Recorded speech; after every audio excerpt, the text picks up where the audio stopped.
Coucou, c'est Mélanie, donc je vais faire la guidance d'aujourd'hui. J'espère que vous avez passé un bon week-end et on est lundi. Donc là, je vais faire une guidance avec l'oracle aromatique. On va voir combien on va avoir de cartes.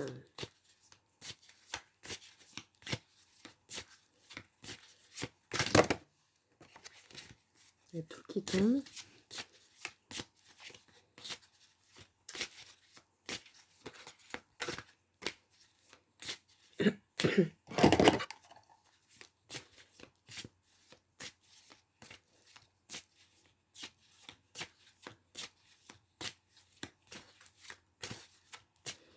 Bon, on va aller chercher s'ils veulent pas. Ah, si, il y en a une quand même qui arrive.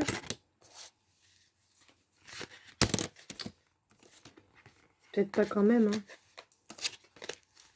Il y en a trop d'un coup. Oh bah. Ah bah, il y en a deux qui ont sauté direct.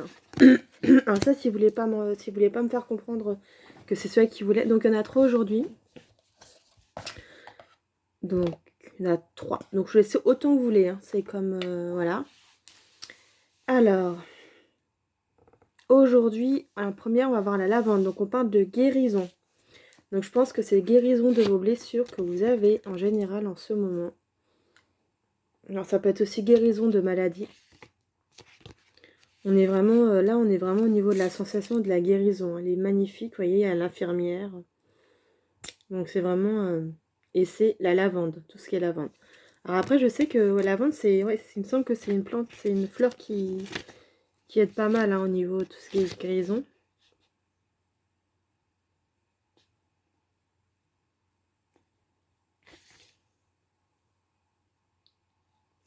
Alors je vais voir si ça...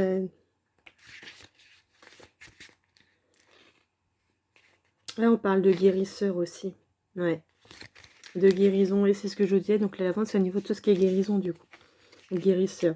Nous connaissons tout au moins une lavande, et peut-être même que nous en sommes une également. C'est un peu la fée marraine, celle qui transmet et donne ses bénédictions aux plus jeunes et aux inexpérimentés, celle qui trouve le bon mot au bon moment.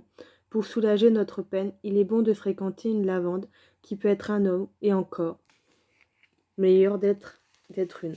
Donc en fait, la lavande, c'est une personne qui va penser vos blessures en fait. C'est quelqu'un qui est là pour vous aider, vous écouter, prendre soin de vous. Bah, prendre soin de vous en fait, tout simplement.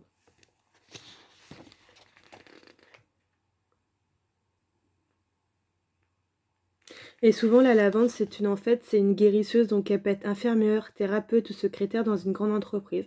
Elle est toujours le conseil juste et bienveillant.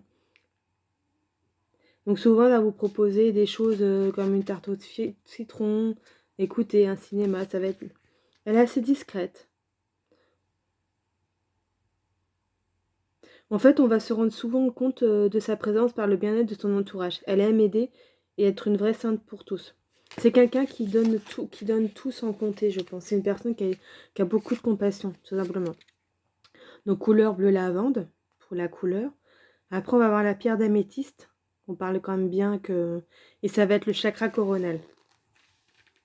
Donc ça correspond un peu à ce que vous avez besoin de travailler en prenant de la lavande. Sachant que de la lavande, vous pouvez avoir tout ce qui est huile essentielle aussi, hein, qui est sympa.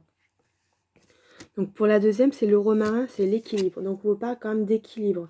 Donc je pense que ça peut être équilibre sentimentalement ou équilibre peut-être santé aussi.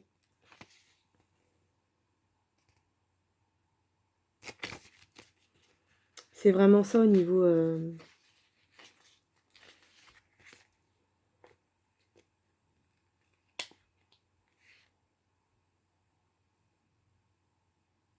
Ah ben là, c'est pareil, c'est rigolo parce qu'on parle aussi pareil d'une personne qui va être en équipe, donc qui va pouvoir vous aider en fait. Le romarin, c'est quelqu'un qui est plutôt philosophe, avec sa sagesse et sa maîtrise d'émotions, donc il sait gérer ses émotions. Il est précieuse compagnie. C'est un être centré qui ne se disperse pas malgré les aléas. Donc ça, c'est quelqu'un qui a, à mon avis, un chakra... je pense qu'un chakra racine assez ancré au niveau de la terre, du matériel. Voilà le secret de son équilibre. Tout comme Romarin, vous pouvez retrouver notre point d'équilibre en gardant un esprit clair et ainsi maintenir votre harmonie intérieure. Donc là, on parle vraiment à la limite, peut-être une histoire d'ancrage quand même au niveau de l'équilibre, tout simplement. Que vous pouvez peut-être, avec des méditations, aller en forêt ou des choses comme ça pour retrouver votre équilibre si en ce moment vous vous sentez un peu fatigué.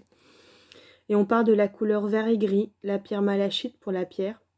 Et ça, du coup, ça sera plus le chakra du plexus solaire pour le romarin, du coup. Donc le plexus solaire va se situer avant le cœur. Et pour la troisième, on est sur la Theta Tonka, c'est la générosité. Donc je pense que ça parlera de la générosité en général, de la compassion. Alors je vais vous dire ce que c'est parce que du coup...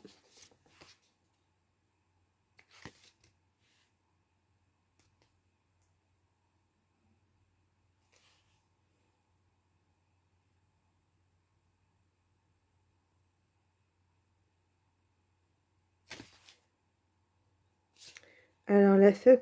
Ah, d'accord. Elle a des chiffres, du coup, elle est un peu plus...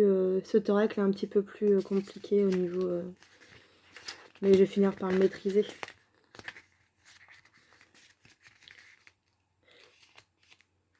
Et voilà, en fait, la générosité, c'est-à-dire qu'elle donne son retour. En fait, la générosité, je trouve que c'est un peu comme la compassion, en fait. Les gens qui ont de la compassion, ils sont souvent généreux quand même, hein, c'est la plupart du temps. Hein. Faites preuve de générosité et à la fois bénéfique pour la personne qui reçoit comme celle qui donne. Car elle met du baume au cœur et participe au bien-être de chacun. La générosité peut se manifester sous forme matérielle ou bien être invisible sous les yeux. Par exemple, en donnant un peu de son temps pour aider ou en écoutant un proche qui en a besoin. Donc oui, c'est vrai. La générosité, ça peut être, c'est pas forcément que du matériel, ça peut être écouter une amie, ça peut être aussi, écouter ça, oui, quelqu'un qui a besoin de parler tout simplement, ou d'être là tout simplement. C'est ça. Alors, ce sera le couleur safran. C'est la pierre quartz rutile. Et ce sera le chakra plexus solaire. Donc là, pour la première, on sera vraiment sur la guérison et sur le chakra coronal. Donc là, c'est vraiment les personnes qui font ça naturellement, qui guérissent sans demander un retour et qui donnent avec son cœur.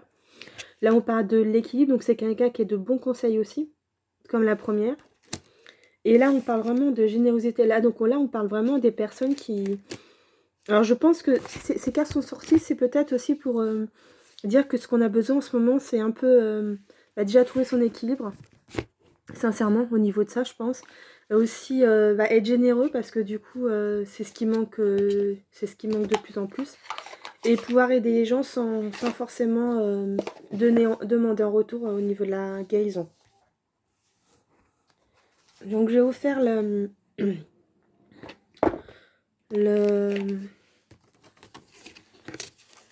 l'oracle des vies antérieures, parce que j'aime bien, je le trouve sympa.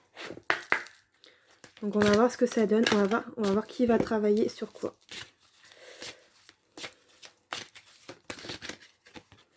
Ah, connexion, ouais.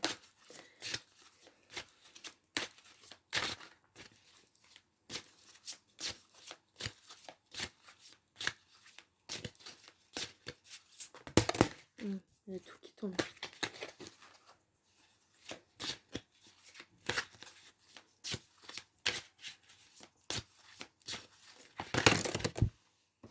Oh, ah bah. Ah bah, il y a du... Alors, alors on va... Il y a 4 cartes, donc vous choisissez autant de cartes que vous voulez. Et là, il y a des choses, hein. Il y a des choses qui sont sorties. Donc la première carte, je pense que c'est en lien avec tout ce qui est arbre, la sylvothérapie. Donc je pense qu'il vous demande vraiment de vous connecter aux arbres en fait. Alors peut-être que vous avez peut-être une vie antérieure au niveau des druides. En tout cas, vous êtes en contact avec la nature pour la première carte. Donc ça, c'est des personnes qui ont vraiment besoin d'aller au niveau de la nature. Il y en a beaucoup plus qu'on ne pense. Alors. Donc en fait, en gros, ça veut dire que vous avez forcément eu un lien avec les arbres dans votre ancienne vie antérieure. Donc souvent, c'est tout ce qui est culture celte, tout simplement. Je vais vous redire un peu ce qu'ils disent au niveau des arbres. Cette carte indique que vous avez une relation particulière avec les arbres. J'ai dit en particulier dans la culture des Celtes et de l'Europe de l'Est. Les arbres étaient considérés comme sacrés. Les druides recherchaient leurs prophéties dans les chênes et les anciens guérisseurs utilisaient pour leurs médicaments des ingrédients provenant d'arbres, comme l'écorce de saule. Vous voyez, on parlait du saule. Votre connaissance des arbres peut relever un domaine spirituel, y compris l'attitude à recevoir des messages des arbres. Dans certains cas, ces arbres apparentes, non consciemment, sont animés d'une âme véritable. On les appelle les hommes arbres. Vous avez peut-être été un homme arbre ou un déva d'arbre dans une vie ou dans une vie antérieure. Dans cette vie ou dans une vie antérieure. Cette carte vous demande de passer plus de temps en communication avec les arbres pour le guérison, la connaissance et la paix. Donc c'est vrai que ça fait très très bien, ça fait beaucoup de bien d'aller même en forêt, ce qu'on appelle un bain de forêt, ou même vous poser sur un arbre. Parce que du coup, en fin de compte, vous êtes en connexion vraiment avec la terre-mère et ça fait du bien et ça a une ressource et c'est génial. Vraiment, faites-le. Alors, pour la deuxième, c'est l'amour non partagé. Donc ça veut dire que vous avez vécu une vie, dans une vie antérieure où vous n'avez pas eu... soit la personne est partie, soit l'amour n'était pas partagé du tout, comme dit la carte. Vous avez dû souffrir de ça. Donc ça veut dire que maintenant, vous avez du mal dans vos relations amoureuses, en fait. Donc c'est un peu... ça peut être un contradictoire, mais c'est vraiment ça. Il y a une douleur, en fait, de votre vie antérieure qui fait que maintenant, vous avez du mal à passer à autre chose. Ça veut dire que vous avez du mal à avoir confiance, vous avez du mal à votre partenaire, tout simplement. On parle aussi d'insécurité, tout ce qui est dépendance affective aussi qui peut jouer là-dessus. Donc vraiment, voilà, c'est ça pour la deuxième. Alors là, la troisième, c'est tout ce qui est phobie. C'est vraiment les personnes qui ont des phobies. Alors souvent, c'est à cause d'une vie antérieure. De toute façon, on parle de vie antérieure, on est dedans. On est vraiment dedans et... Alors ça peut être une phobie de l'eau, ça peut être une phobie... En fait, c'est quelque chose qu'il faut travailler si vous sentez vraiment avoir des soucis au niveau des... si vous n'avez plus à vivre à cause des phobies, il faut le travailler tout simplement. On a chacun notre passé, chacun notre douleur, et souvent ça vient des vies antérieures, les phobies en fait. C'est vraiment... En fait, la phobie, c'est une angoisse très profonde en fait qu'on n'arrive pas à gérer, et souvent c'est des peurs. Et souvent, à cause de ces phobies-là, on ne peut pas faire ce qu'on veut, tout simplement. C'est vraiment ça. Et souvent, voilà, les personnes qui ont fait une phobie, c'est les personnes qui, en fait, qui ont du mal... qui ont besoin d'être parfait maître de la situation et que, en fait, quand c'est hors contrôle, en fait, c'est compliqué pour eux. Moi, la première, hein, j'ai encore certaines phobies. Je commence à les travailler dessus parce que c'est très compliqué et souvent, oui, souvent c'est des peurs. De toute façon, c'est des peurs, les phobies, c'est des peurs de ne pas pouvoir assurer la situation, tout simplement.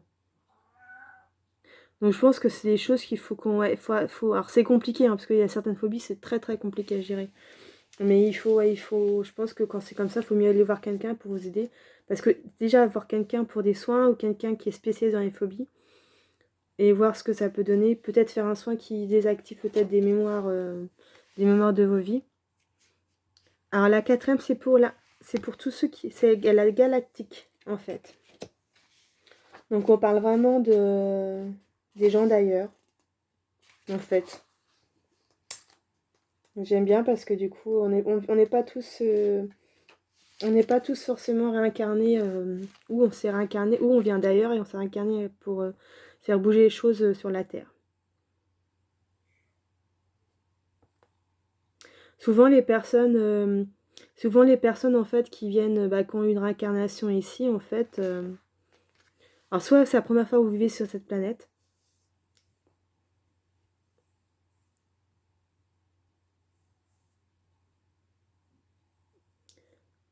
soit c'est vraiment, soit vous n'êtes pas, vous avez déjà, en fait vous êtes réincarné mais dans d'autres, comment dire,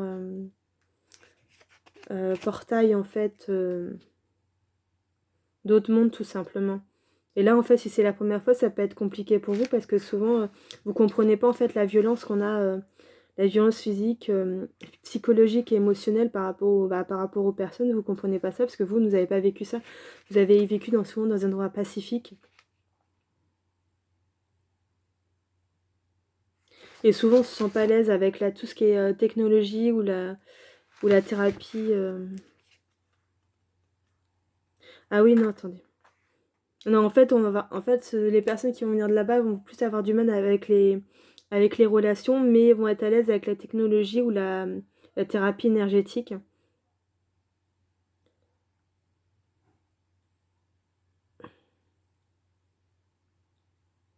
Et en fait, ils disent que souvent ces personnes-là, en fait, vont être plus sur les forums ou science-fiction, conférences, cours informatiques, sorties de plongée, sous-marine ou cours de Reiki. Et souvent, ces personnes-là sont assez timides, donc c'est des personnes qu'on ne voit pas souvent. Donc voilà. Donc, pour là, on va parler, donc vous avez un lien avec les arbres, donc franchement, allez en forêt, allez vous faire un bain de forêt ou allez même vous poser près d'un arbre, il n'y a pas de souci. Là, on parle vraiment d'un amour non partagé, donc c'est ça qui fait jouer, ça qui joue que vous avez des difficultés relationnelles maintenant. Donc ça, c'est pareil, voir avec les vues intérieures. Là, on parle de phobie, donc c'est pareil, savoir gérer, savoir d'où viennent vos phobies, tout simplement, et pouvoir les travailler. Et là, on parle vraiment des personnes qui viennent d'une autre planète, d'une autre dimension, d'un autre... Vraiment, il faut vraiment prendre soin de vous. Je vous souhaite à tous une bonne journée.